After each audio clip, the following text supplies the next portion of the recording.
அடுத்த லெசன். பரிசுத்தாவி ஆவியின் வரம். வரங்கள் அதுக்கு போயிடலாம். ம்.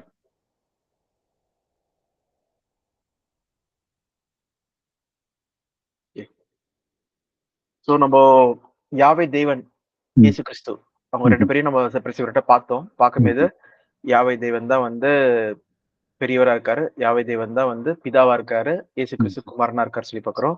ம். யாவே தேவன் வந்து மிகவும் வல்லமையுள்ள தேவன் ஆல்மைட்டி காட் சொல்லி பார்க்கிறோம்.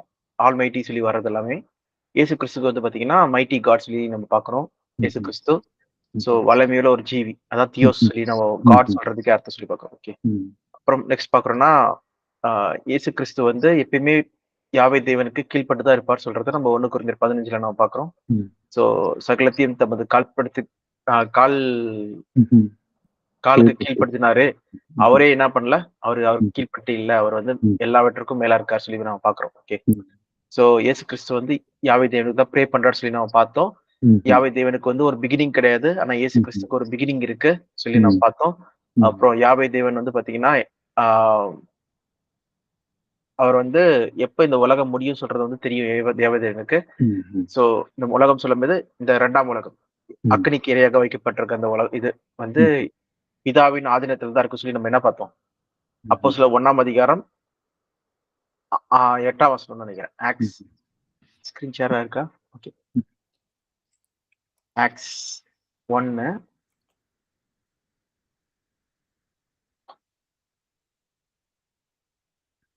இல்ல அந்த வசனம் இல்ல.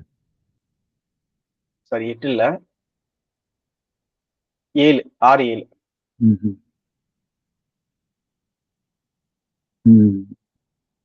ராஜ்யத்தை இப்ப தரப்போறீங்கன்னு சொல்லி கேக்குறாங்க. கேட்கும்போது என்ன சொல்றாங்க? It is not for you to know the time and date that father has set in his own authority. பிதாவின் ஆதீனத்துல இருக்கிற காலங்களையும் நேரங்களையும் உங்களுக்கு அறியறதுக்கு அடுத்ததல்ல சொல்லி பாக்குறோம். இயேசு கிறிஸ்து பரலோகம் போயிட்டு பேர் கூட என்ன பண்றாரு? தேவன் கிட்ட வரும் அந்த அதிகாரத்துக்காக வெயிட் பண்ணிட்டு இருக்காரு சொல்லி பாக்குறோம். ஓகேவா? எப்போ இந்த டைம் வரும் சொல்றதுக்காக. அது கூட நம்ம எங்க படிக்கிறோம் சொல்லி பாத்தீங்கன்னா வெளிப்படுத்தல் 14ஆம் அதிகாரத்துல 14ஆம் வசனத்துல நம்ம படிக்கிறோம். ஓகே. அங்க வந்து மனுஷகுமார் என்ன பண்றாரு? அந்த மேகத்தின் மேல் உட்கார்ந்திருக்காரு சொல்லி பாக்குறோம். அப்ப ஆலயத்துக்குள்ள இருந்து என்ன பண்றாங்க? ஒரு ஏஞ்சல் வந்து வராரு. ஆலயத்துக்குள்ள யார் இருக்கா? தேவன் இருக்காரு சிங்காசனத்துல. அங்க இருந்து ஒரு தூதன் வந்து என்ன பண்றாருன்னா, ஓகே உலகத்தின் முடிவு வந்துருச்சு, அறுப்பு வந்துருச்சு, அருங்க சொல்லி சொன்ன உடனே என்னது? அப்போ அந்த கிளவுட் மேல உட்கார்ந்திருக்கிற இயேசு கிறிஸ்து என்ன பண்றாரு? அறுப்பு ஆரம்பிக்கிறாங்க சொல்லி பாக்குறோம். 14-15 படிச்சிருங்க ஒரு வாட்டி. 14-15 வெளிப்படுத்தல் 14-15 14-14-15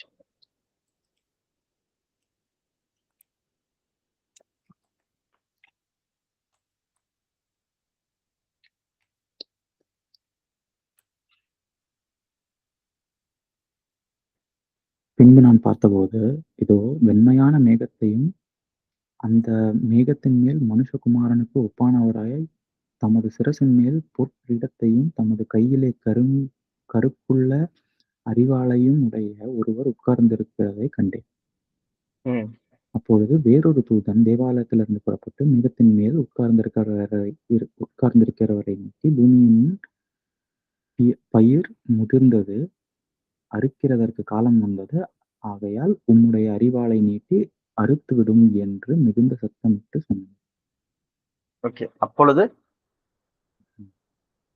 அப்ப வந்து என்னதுன்னா அங்க மேகத்தில் மேல உட்கார்ந்தவர் என்ன பண்ணுவாங்கன்னா வந்து என்ன பண்றாரு? சீட்டட் ஆன் த கிளவுட் அதான போட்டிருக்கு. அப்பொழுது 16வது மேகத்தின் மேல் உட்கார்ந்தவர் தமது அரிவாளை பூமியின் மேல் நீட்டி பூமியின் விளைவு அறுப்புண்டது. நீட்டினா அறுப்புண்டது சொல்லி பாக்குறோம். ஓகேவா?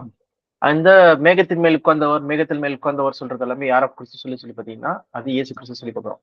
ஏன்னா ஏன் சொல்லி பார்த்தோம்னா அப்போ மத்தேயு 24ஆம் அதிகாரத்திலேயே வந்து பாத்தீங்கன்னா இயேசு கிறிஸ்துவோட வருகையில தான் என்ன ஆகுது? அவர் வந்து மேகத்துல வராரு சொல்லி பாக்குறோம். 30வது வசனத்துல son of man in the heaven எல்லாரும் என்ன பண்றாங்க? when they see the son of man coming on the clouds of heaven மேகத்தின் மேல் வர்றதை பார்த்து with great power and great glory with power and great glory மகிமையில வராரு சொல்லி பாக்குறோம். அப்போ என்ன பண்றாருன்னா ஏஞ்சல்ஸ் அனுப்புறாரு. அனுப்பி 4ஆம் புறத்துல வந்து என்ன பண்றாரு? ஹார்வெஸ்ட் சபையை கூட்டு சேர்க்கிறார். சபையை கூட்டு சேர்க்க சொல்றாரு சொல்லி பாக்குறோம். எலெக்ட் அவரால் தெரிந்து கொள்ளப்பட்ட சபையை கூட்டி சேர்க்க சொல்றாரு. சோ அதுதான் நம்ம இங்க பாக்குறோம் ஒட்டுமொத்தமா. அப்போ இயேசு கிறிஸ்துவே வந்து இயேசு கிறிஸ்துவே ஒருத்தர் வந்து என்ன பண்ண வேண்டியது சொல்ல வேண்டியது இருக்கு சொல்லி பாக்குறோம். ஆலயத்துல இருந்து உள்ள வந்து சொல்லி பாக்குறோம். சரி, அடுத்தபடியா இன்னொன்னு விஷயம் என்னதுன்னா, தேவன் ஒருவரே என்ன சொல்லி பாத்தீங்கன்னா இமார்டல், சாகாமை உள்ளவர் சொல்லி பாக்குறோம். இயேசு கிறிஸ்து மரித்தேன், இதோ சதாகாலம் உயிரோடு இருக்கிறேன்னு சொல்லிட்டு அவங்க சொல்றாங்க சொல்லி பாக்குறோம். ஓகேவா? அடுத்தபடியா நம்ம என்ன பாக்குறோம்னா, தேவன் ஒருத்தர் தான் என்னது பெர்ஃபெக்ட். இயேசு கிறிஸ்து வந்து மேட் பெர்ஃபெக்ட். ஓகே, பூர்ணர் யார் சொல்லி பாத்தீங்கன்னா தேவன் ஒருவரே பூர்ணர். இயேசு கிறிஸ்து வந்து பாத்தீங்கன்னா பூர்ணராக்கப்பட்டார் சொல்லி பாக்குறோம். சொல்லி நம்ம எபிரேயர் 5ஆம் அதிகாரத்துல நம்ம படிக்கிறோம். சோ அப்ப பார்த்தோம்னா இன்னும் நிறைய காரியங்கள் எல்லாவற்றுக்கும் மேலான தேவன் அவர் தான் சொல்லி பாக்குறோம். ஓகே, மகிமையின் தேவன் சொல்லி பாக்குறோம். எல்லாத்தையும் செய்கிறவர் அவர் தான் சொல்லி பாக்குறோம். கிரியேட்டர் அவர் தான் சொல்லி பாக்குறோம். அவர் மூலமா தான் அவர் தான் ஃப்ரம் ஹூம் எல்லாமே வந்துச்சு, தேவன் கிட்ட தான் வந்துச்சு. யார் மூலமா செய்யப்பட்டதுன்னா இயேசு கிறிஸ்து மூலமா செய்யப்பட்டது சொல்லி நம்ம நிறைய காரியங்கள் பாக்குறோம். ஓகே, சோ இது ஓவரால் நாம் பார்த்தது. இப்ப இந்த வசனத்துக்கான அர்த்தம் மட்டும் சொல்லுங்க. பிலிப்பியர் 2ஆம் அதிகாரம் 5ஆம் வசனம் 6ஆம் வசனம் அதுக்கான அர்த்தம். பிலிப்பியர் 2:5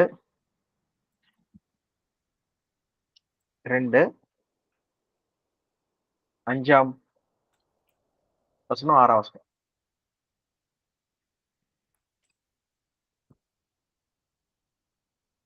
கிறிஸ்து இயேசுவிலிருந்த சிந்தையே உங்களிலும் இருக்க கடவுது.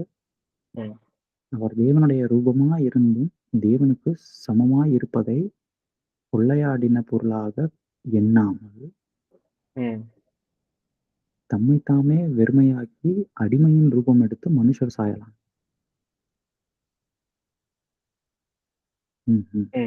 ஓகே, என்னதுன்னா who being in the very nature of God, தேவனோட சாயலாகவும் did not consider equality with God something to be used for his own advantage. அப்ப என்ன சொல்ல வராங்க? இந்த இடத்துல தேவனுடைய ரூபமா இருந்தார் அப்படின்னு சொல்றாங்க.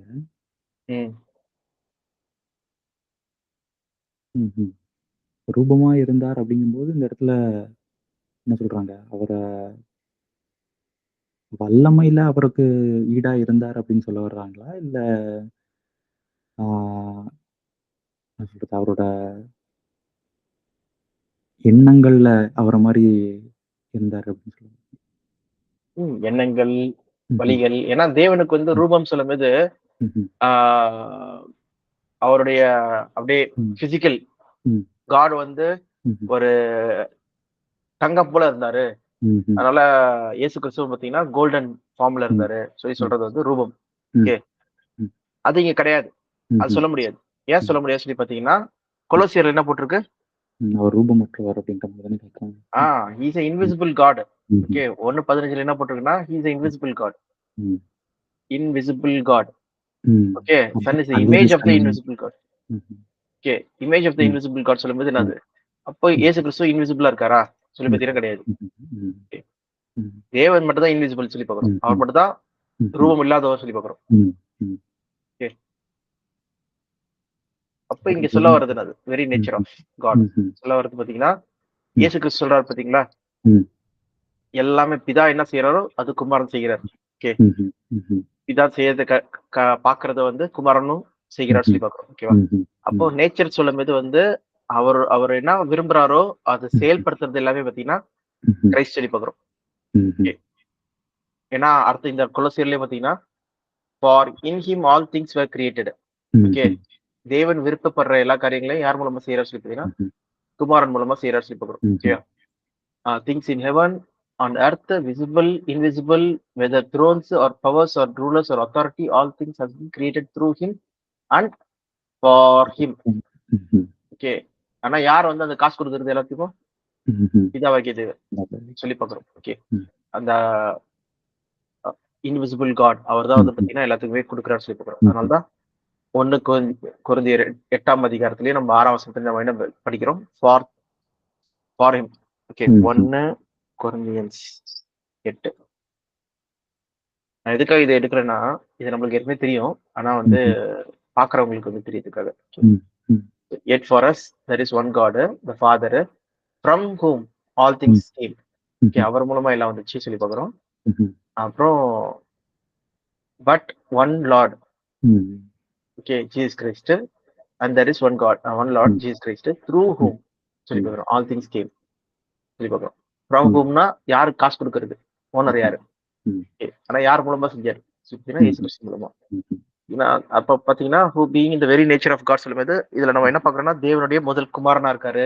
ஓகே, அவர் எல்லாத்தையும் செய்கிறவரா இருக்காரு, எல்லாமே இருக்கு சொல்லி பாக்குறோம். நான் equality for his own advantage அவர் பண்ணவே இல்லையா? ஓகே, அவர் என்ன பண்றாரு? அடுத்தபடியா நீ மனுக்குலத்தை போய் காப்பாத்தணும்னு சொல்லி சொல்றாரு தேவன். அது வந்து தேவனுடைய சித்தமா இருக்கு, விருப்பமா இருக்கு. ஓகே, முன்னாடி தேவன் சொன்ன காரியங்கள் எல்லாத்தையும் என்ன பண்ற செய்கிறவரா இயேசு கிறிஸ்து இருந்தார். கரெக்டா? அதே போல மனுக்குலத்தை வந்து காப்பாத்தணும்னு சொல்றதும் என்ன இருக்கு? தேவனுடைய சித்தமா இருக்கு. ஓகே, ஃபார் எக்ஸாம்பிள் ஜான் 3:16 நம்ம என்ன பாக்குறோம்? தன் ஒரே பிறன குமாரனை தந்து இவ்வளவே அன்பு கூர்ந்தார். For God so loved the world that he gave his one and only son. இப்போ ஒன் அண்ட் ஒன்லி சன்னை வந்து கொடுத்து மனுக்குலத்தை காப்பாற்றணும் சொல்றது வந்து யாருக்கு விருப்பமா இருந்ததா? இதாக்கு. ஓகே, யாரெல்லாம் விசுவாசிக்கிறாங்களோ அவங்க வந்து நித்திஜன் பெறுவாங்க சொல்லிட்டு. அப்ப பாத்தீங்கன்னா அதுக்கும் என்ன பண்ணாரு? இயேசு கிறிஸ்து தயாராயிட்டாரு. தயாராகி rather he made himself nothing. Okay, by taking the very nature of the servant, being made in the human likeness, ஆகி மனுஷ ரூபமாகி humbled himself by becoming obedient to the death, even on the death of the cross, மரண பரியந்தம், சிலுவையின் மரண பரியந்தம் சொல்லி பார்க்கிறோம். அதனால தேவன் என்ன பண்ணாரு? அவர் எல்லா நாமத்துக்கும் மேலாக உயர்த்தி எல்லாரும் மடங்குவதாக சொல்லிட்டு கர்த்தர் Jesus Christ is the Lord சொன்ன என்னாச்சு? பதவி கொடுத்தாச்சு. லார்ட்னா என்னது? ஆண்டவர். ஆண்டவர். Jesus Christ is the Lord சொல்லும்போது இவர் தான் ஓனர், மாஸ்டர். ஓகே, அதாச்சு. இது வந்து தேவனுக்கு வந்து மகிமையா இருக்காட்டு, the glory of the Father, God the Father. அதனால பாத்தீங்கன்னா நீங்க Jesus Christ is the Lord சொல்லும்போது இதை நீங்க எங்கேயும் படிக்கலாம்னா ரோமன்ஸ் 10:9 நீங்க படிக்கலாம். அது நீங்க வந்து இந்த பைபிள்ல படிங்க, தமிழ் பைபிள்ல படிக்கிறது காட்டிலும் திருவிவிலியம் இருக்கா? திருவிவிலியம் அதுல படிங்க. நான் எடுக்கிறேன் திருவிவிலியம், கேத்தலிக் பைபிள்.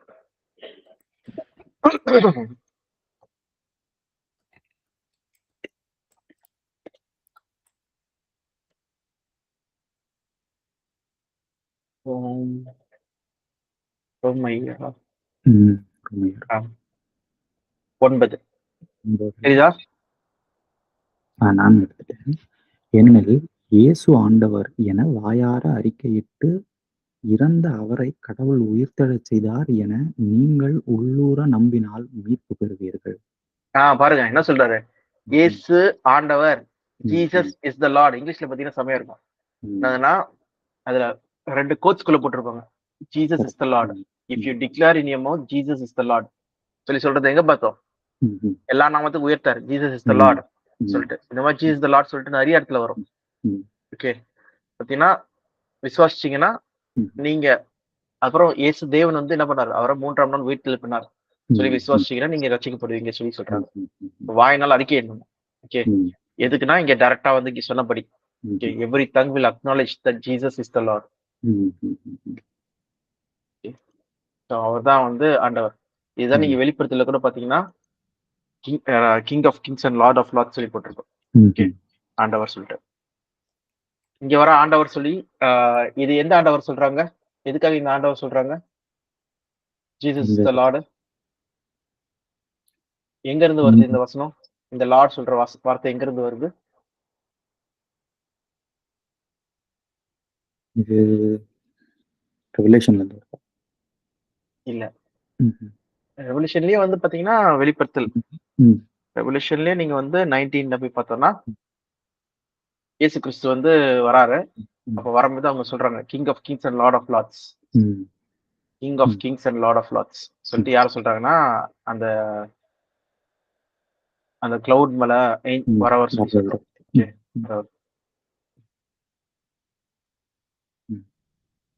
காட் ராத்தை வந்து கொண்டு வருவார், தேவனுடைய கோவாக்னியை வந்து கொண்டு வருவார் சொல்லி பார்க்குறோம். யாருன்னா அந்த வேர்ட் ஆஃப் காட் இயேசு கிறிஸ்து. பாருங்க, ஐ saw and heaven standing open and there before me with a white horse who rides is called the faithful and true. அவர் வந்து யாருன்னா faithful and true.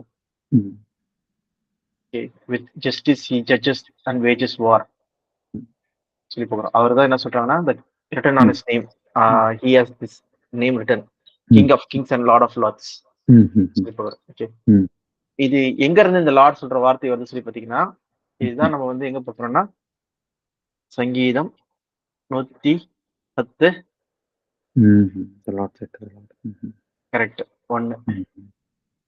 Okay, Lord set to my Lord, இதுதான் வந்து இருக்கிறதுல எத்தனை வாட்டி use பண்றாங்கன்னு சொல்லி பாத்தீங்கன்னா, பைபிள்ல வந்து இதை நான் காமிக்கிறேன் நானு. இங்க லார்டு யாவையே செட் டு மை லார்டு, இதுதான் இங்க மாஸ்டர். ஓகே, அடோனாய், ஓகே, லார்டு ஓனர் இல்ல மாஸ்டர். இந்த வார்த்தை தான் இங்கேயும் பாத்தீங்கன்னா நம்ம பாக்குறது, பிலிப்பியர்லயும் பாக்குறதா இருக்கட்டும், இல்ல ரோமன்ல பாக்குறதா இருக்கட்டும், ரெண்டுமே அதுதான். சோ இதுதான் வந்து என்ன பண்றாங்கன்னா, திருப்பி திருப்பி சொல்றதுக்கான காரணம் என்னதுன்னா, he has become the lord right now. அவர் என்ன பண்றாரு, வெற்றி சிறந்து பிதாவின் வலது பக்கத்துல போய் உட்கார்ந்துட்டாரு. உட்கார்ந்தனால என்ன ஆயிட்டாரு, அவரு லார்ட் ஆயிட்டாரு சொல்லி பாக்குறோம், மாஸ்டர் ஆயிட்டாரு சொல்லி பாக்குறோம். சோ அதுதான் இங்க சொல்ல வர்றது, பிதாவுடைய வலது பக்கத்திலே உட்கார்ந்துட்டார், அந்த அளவு ஒரு மகிமையை வந்து பெற்றுக்கொண்டு சொல்லி பாக்குறோம். ஸோ இதை வந்து நம்ம ஒன்னொன்னு கூட பார்க்கலாம். என்ன சொன்னா, சங்கீதம் 110:1 எத்தனை வாட்டி வந்து புதிய ஏற்பாடுல சொல்லப்பட்டிருக்கு. How many times Psalms 110 quoted in New Testament? Okay. 14 times. 14 times. The most quoted Psalms in the New Testament. Most quoted. Okay, at least 14 times. But some say it is quoted or related to in as many as 30 passages. Okay. அது என்னதுன்னா, டைரக்டா code பண்ணாம அதோட term இருக்கு பாத்தீங்களா, அந்த ஆண்டவர். இப்ப பாத்தீங்கன்னா இங்க வந்து கோட் பண்ணல, ஜீசஸ் லார்ட் மட்டும் சொல்லியிருக்காங்க. ஆனா எது பேக் அண்ட் டென்ஸ்ல எது சொல்றாங்கன்னா, அந்த லார்ட் சொல்றாங்க. ஓகே, வலது பஸ்ல உட்கார்ந்துருக்கிறது சொல்லி பாக்குறோம். இன்னொரு இடத்துல என்னதுன்னா, seated at the right hand of God சொல்லி சொல்றாங்க. ஓகே, அது சொல்லும் போது அதுவும் பாத்தீங்கன்னா அந்த 110:1 தான் சொல்றாங்க.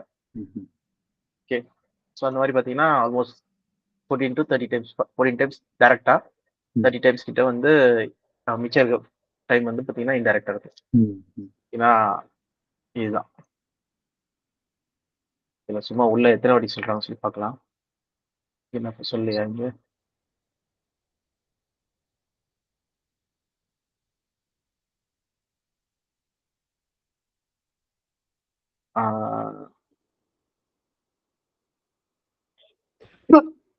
இதோ பிரேயர் 7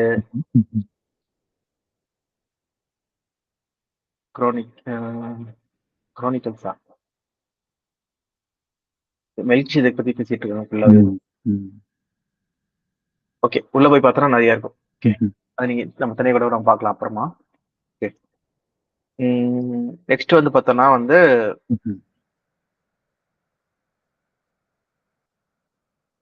யோவான் 12ஆம் அதிகாரம் 49.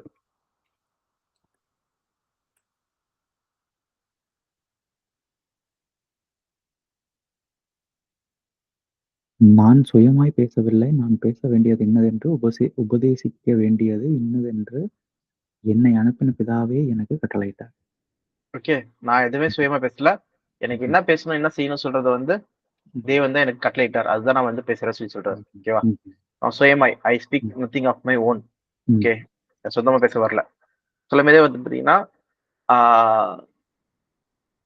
தேவன் ஒருத்தர் இருக்காரு, அது மட்டும் இல்லாதபடிக்கு இயேசு கிறிஸ்து வந்து என்ன பண்றாருன்னா தேவன் சொன்ன வார்த்தைகளை வந்து சொல்றாரு சொல்லி பாக்குறோம்.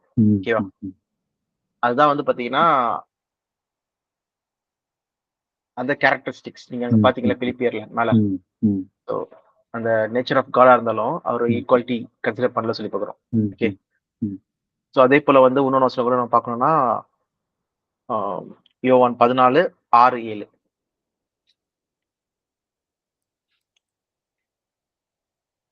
அதற்கு இயேசு, நானே வழியும் சத்தியமும் ஜீவனுமாய் இருக்கிறேன். என்னை அல்லாமல் ஒருவனும் பிதாவினிடத்தில் வரான். என்னை அறிந்தீர்களானால் என் பிதாவையும் அறிந்திருப்பீர்கள். இது முதல் நீங்கள் அவரை அறிந்தும் அவரை கண்டும் இருக்கிறீர்கள் என்றார். கண்டும் அறிந்தும் இருக்கிறீர்கள் சொல்லும்போது எப்படி சொல்றாரு? அவருடைய வார்த்தைகளை கேட்டு, அவர் சொன்ன வசனங்களை கேட்டு, நான் சுயமா பேசல, நான் பேசுறது எல்லாமே தேவனுடைய வார்த்தைகள் தான். நான் என்னோட சித்தத்தை செய்ய வரல, பிதா சித்தத்தை செய்ய வந்தேன். அத நான் வந்து அற்புதம் செய்யறது கூட என்ன பண்ணாரு? தேவனுடைய பரிசுத்தாவி மூலமா தான் என்ன பண்றாரு? அவர் அங்க அற்புதம் செய்யற சொல்லி பாக்குறோம். ஓகே, நான் சுயமா எதுவும் செய்யல சொல்லி சொல்றாரு. என் மகிமையை நான் தேட வரல, நான் தேடுறது தேவனோட மகிமையை தான் தேடுறேன். அது மூலமா நான் என்ன பண்றீங்க? நீங்க அவரை கண்டும் அறிந்தும் இருக்கிறீர்கள் சொல்லி சொல்றாரு. கரெக்டா?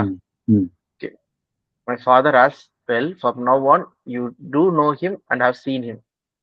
சொல்லும்போது அறிந்திருக்கீங்கன்னு சொல்லும்போது கண்ணுல பாக்குறத பத்தி பேசல அவர் சொல்ல வர டேர்ம் வந்து பாத்தீங்கன்னா வந்து அவரை தெரிஞ்சிருக்கீங்கன்னு சொல்லி சொல்ல வர்றாரு. அதனாலதான் வந்து பாத்தீங்கன்னா யோவான் 1ஆம் அதிகாரத்திலேயே 18ஆம் வசனம் படிங்க.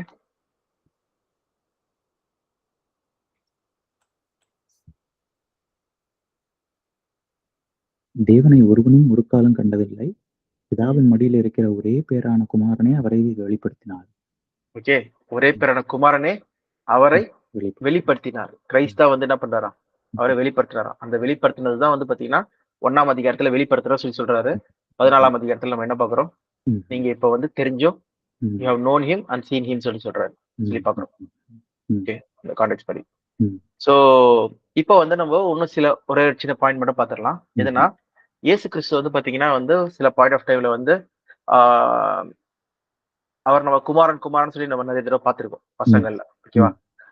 இயேசு கிறிஸ்து வந்து சர்வன் சொல்லி பார்த்திருக்கோமா? நம்ம என்ன டிஸ்கஸ் பண்ணல. ஓகே, பாத்தீங்கன்னா ஐசையா 42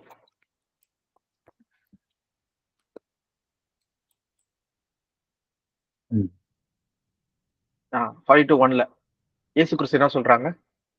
இதோ நான் ஆதரிக்கிற என் தாசன், நான் தெரிந்து கொண்டவரும் என் ஆத்மாவுக்கு பிரியமானவரும் இவரே. என் ஆவியை அவர் மேல் அமர பண்ணினேன். அவர் புறஜாதிகளுக்கு நியாயத்தை வெளிப்படுத்துவார். ஓகே, அப்ப பாத்தீங்கன்னா என் தாசன் சொல்லி போட்டிருக்கு. தாசன்னா என்னது தமிழ்ல? இங்கிலீஷ்ல தாசனுடைய டிரான்ஸ்லேஷன் சர்வன்ட். கரெக்டா? he is my servant. Okay, so அது நீங்க வந்து திருவிழுத்துல கூட நம்ம பார்த்தோம்னா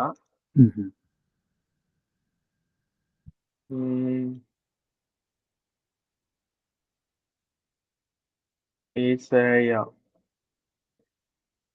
பாருங்க, ஏசாயா 42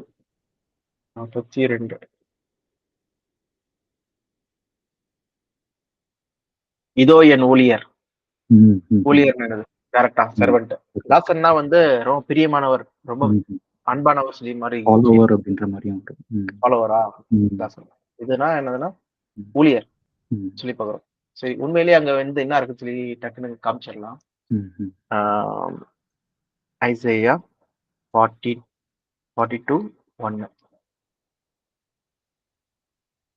எபிரேய மொழி வார்த்தையில வந்து பாத்தீங்கன்னா கிளிக் பண்ற மாதிரி சர்வன்ட் கிளிக் பண்ண உடனே என்னது? Slave definition servant. இப்ப நம்ம சர்வன்ட் பார்த்த காட்டிலும் ஸ்லேவ் சொல்றது இன்னும் அதிகமா இருக்கு. ஓகே, அப்ப இயேசு கிறிஸ்து வந்து இது கோட் பண்றாங்க சர்வன்ட் சொல்லிட்டு, தாசன் சொல்லிட்டு. அதை எப்படி கோட் பண்றாங்க? டைரக்டா ஐசியா தானே படிச்சோம். இது எப்படி வந்து புதிய ஏற்பாடுல கோட் பண்றாங்கன்னு சொல்லி பாத்தீங்கன்னா மத்தேயு 12ஆம் அதிகாரத்துல, மேத்யூ 12ல இது வேற ஒரு விஷயம். Jesus is the Lord of the sabbath. இங்கே பாத்தீங்கன்னா லார்ட் வரும். ஓகே, அவரே சொல்லுவார் நான் தான் ஆண்டவர் சொல்லிட்டு. சாபத் எப்போ? 1000 இயர்ஸ்ல அதை இதை பத்தி பேசிட்டு இருப்பாரு. ஓகே, சோ இங்க பாத்தீங்கன்னா 16, 17, 18 அதுல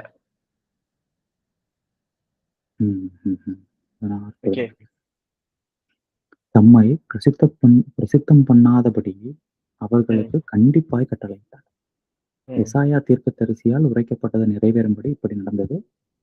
அவன் உரைத்ததாவது, இதோ நான் தெரிந்து கொண்ட என்னுடைய தாசன், என் ஆத்துமாவுக்கு பிரியமாயிருக்கிற என்னுடைய நேசன், என் ஆவியை அவர் மேல் அமரப் பண்ணுவேன், அவர் புறஜாதியாருக்கு நியாயத்தை அறிவிப்பார். ஓகே, பாத்தீங்கன்னா யாரை பத்தி பேசிட்டு இருக்காங்க? இயேசு கிறிஸ்து பத்தி பேசிட்டு இருக்காங்க. இப்ப இயேசு கிறிஸ்து என்ன சொல்றாங்கன்னா, சர்வன்ட், ஸ்லேவ். யாருக்கு? பிதாக்கு. அவர் சொன்ன வார்த்தைகளுக்கு கீழ்பட்டு செயல்படுற ஒரு ஆளா இருக்காருன்னு சொல்லி பாக்குறோம். ஓகேவா? நம்ம ஏற்கனவே குமாரன் சொல்லி பார்த்தோம். ஓகே, இயேசு கிறிஸ்து குமாரன் சொல்லி பார்த்தோம். இப்போ இங்க என்ன பாக்குறோம்? டைரக்டா தீர்க்கதரிசனத்தின் வழியாவே நம்ம என்ன பாக்குறோம்? இயேசு கிறிஸ்து வந்து என்னது? ஒரு சர்வன்ட் இல்லைன்னா ஒரு ஸ்லேவ் சொல்லி பாக்குறோம். யாருக்கு? பிதாவாகிய தேவனுக்கு சொல்லி நம்ம பாக்குறோம். ஓகேவா? இப்போ வந்து பாத்தீங்கன்னா அடுத்த வார்த்தை நம்ம பாக்குறது வந்து தீர்க்கதரிசி. இயேசு கிறிஸ்து ஒரு தீர்க்கதரிசி. கரெக்டா? எப்படி நம்ம சொல்றோம்? ஏன்னா அவரும் தீர்க்கதரிசனம் சொன்னாரு. கரெக்ட், தீர்க்கதரிசனம் சொன்னாரு. இப்போ பிதாவும் தீர்க்கதரிசி சொன்னாரு. அப்ப அவரும் தீர்க்கதரிசியா? இல்ல, அவர் தான் வந்து தீர்க்கதரிசனம் சொன்னார். அப்படி கேட்பாங்க. அதனால டைரக்டா வசனம் இருக்கா சொல்லி பாத்தீங்கன்னா, டியூட்ரானமி 18ல வந்து ஒரு வசனம் இருக்கு.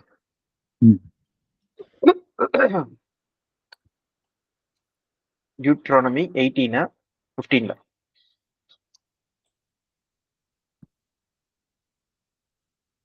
உன் தேவனாகிய கர்த்தர் என்னை போல் ஒரு தீர்க்கதரிசியை உனக்காக உன் நடுவே உன் சகோதரரிலிருந்து எழும்ப பண்ணுவார், அவருக்கு செவி கொடுப்பீர்களாக. அவருக்கு செவி கொடுக்காதவங்க வந்து அறுப்புண்டு போவார்கள் சொல்லி பாக்குறோம். ஓகே, 19 அப்படி படிங்க. என் நாமத்தினாலே அவர் சொல்லும் என் வார்த்தைகளுக்கு செவி கொடாதவன் எவனோ அவனை நான் விசாரிப்பேன். ஓகே, என் நாமத்தினாலே யாரெல்லாம் அவர் சொல்றது கேட்கலையோ அவங்கள நான் விசாரிப்பேன்னு சொல்லி சொல்றாரு. ஓகே, இல்ல வேணாம், அதுதான் அந்த வசனம் மட்டும் தான். ஓகே, சோ அப்ப பார்த்தோம்னா வந்து தீர்க்கதரிசி எழும்பப்படுன்னு சொல்லும்போது அது பேதுரு யாரை பத்தி சொல்றாரு சொல்லி பாத்தீங்கன்னா, ஆக்ட்ஸ் 3ஆம் அதிகாரம்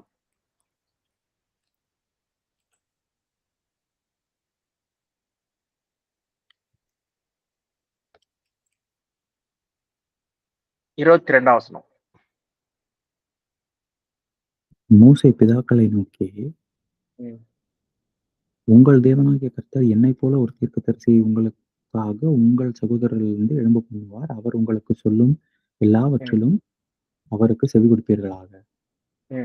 அந்த தீர்க்கதரிசியின்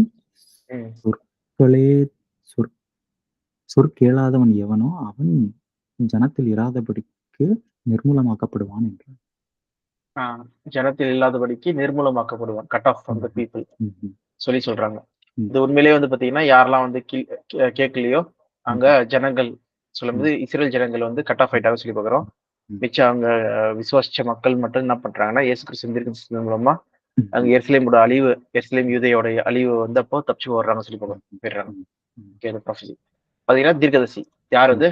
இயேசு கிறிஸ்து. அவர் சொன்ன தீர்க்கதரிசனம் என்னது? நிறைய இருக்கு. அதுல ஒண்ணு வந்து பாத்தீங்கன்னா மத்திய 24ஆம் அதிகாரத்துல சொல்லப்பட்ட அந்த கிபி 70 நடக்கிற அந்த மிகப்பெரிய அழிவு. ஓகே, டெம்பிள் டிஸ்ட்ரக்ஷன், அப்புறம் அந்த ஜெருசலேமோட முழு அழிவு பத்தி இயேசு கிறிஸ்து வந்து தெளிவாக சொல்லிட்டு போயிட்டாரு.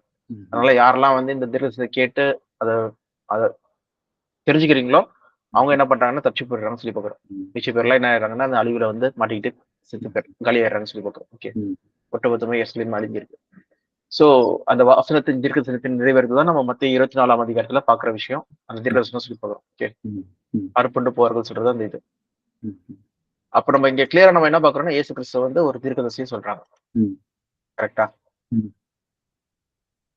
சோ மத்தபடி ஷெப்பர்டு, இயேசு கிறிஸ்து வந்து ஷெப்பர்ட் சொல்லி சொல்லுவாங்க. இயேசு கிறிஸ்து வந்து மெய்ப்பனு, அப்புறம் அவர் வந்து யூதராஜ சிங்கம் சொல்லி சொல்லுவாங்க, லயன் ஆஃப் ஜூதா சொல்லி சொல்லுவாங்க. ஸோ மற்றபடி இந்த மார்னிங் ஸ்டார்ஸ் சொல்லி சொல்லுவாங்க, வெளிப்படுத்தல் 22ல. ஓகே, விடிவெளி நட்சத்திரம் சொல்லி சொல்லுவாங்க. அந்த மாதிரி நிறைய இருக்கு. நான் ஸ்பெசிஃபிக்கா என்னதுன்னா ஒரு ஆளை வந்து கொஞ்சம் கம்மிப்படுத்துற மாதிரி தேவன் காட் சொல்ற நிலைமையில இருந்து பாத்தீங்கன்னா கிடையாது. அல்டிமேட் காட் சொல்லும் போது அப்ப அவரை வந்து தீர்க்கதரிசியா இருக்க முடியாது. அல்டிமேட் காட்னால அல்டிமேட் காட்னால சர்வெண்டா இருக்க முடியாது. ஓகே, நான் பாத்தீங்கன்னா கிரைஸ்டுக்கு வந்து ரெண்டுமே கோட் ஆகுது சொல்லி பாக்குறேன். ஓகே, அதனால அந்த டேர்ம் மட்டும் நம்ம இங்க பாக்குறோம். ஓகே, இந்த இடத்துல அப்ப பாத்தீங்கன்னா இயேசு கிறிஸ்து வந்து அல்டிமேட் காட் கிடையாது. அவருக்கு மேல ஒருத்தர் இருக்காரு. அவர் சொல்றதுதான் என்ன பண்றாரு? கீழ்ப்பட்டு நடக்கிறாரு. அதனாலதான் அங்க சர்வன்ட் போட்டிருக்குது. அவர் வந்து சொன்ன வார்த்தைகளை தான் என்ன பண்றாரு? தீர்க்கதரிசனமா என்ன பண்றாருன்னா அறிவிக்கிறாரு. ஓகே. சோ அதனாலதான் இங்க தீர்க்கதரிசி போட்டிருக்கு சொல்லி நம்ம பாக்குறோம். ஓகே. அந்த கான்டெக்ஸ்ட்காக. சரி. இதோட ஓரளவு முடியுதுப்பா. ஓகே. இது வந்து நான் பார்த்தது.